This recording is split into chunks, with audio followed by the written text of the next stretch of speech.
அட்சய திருதியை அன்னைக்கு நம்ம எங்க போயிருந்தோங்கிற ஒரு மினி பிளாக் தான் பார்க்க போறோம். அட்சய திருதியை எடுத்துக்கிட்டோம்னாலே தங்கம் வெள்ளி வாங்குறனால நம்ம நினைச்சிட்டு இருக்கோம். அது மட்டும் கிடையாதுங்க. நம்ம குடும்பத்தோட கோயில்களுக்கு போயிட்டு வரது இன்னமுமே சிறப்பு.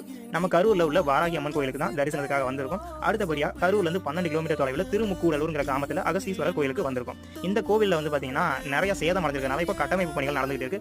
கோயில உள்ள கர்ப்ப கிரகங்கள் எல்லாமே வந்து மூடப்பட்டு இருக்கு. அதனால கோயிலுக்குள்ள யாரையுமே வந்து அனுமதிக்கிறது இல்லை. நாங்க வெளிப்புறம் மட்டும் வந்து சுத்தி பார்த்துட்டு இருக்கிறோம்.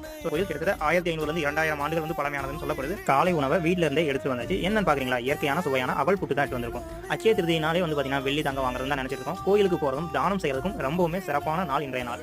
இது பல பேருக்கு தெரியாம இருக்கு. நம்ம மனிதர்களுக்கு தான் வந்துட்டு தானம் செய்யணுமா அப்படின்னா கிடையாதுங்க.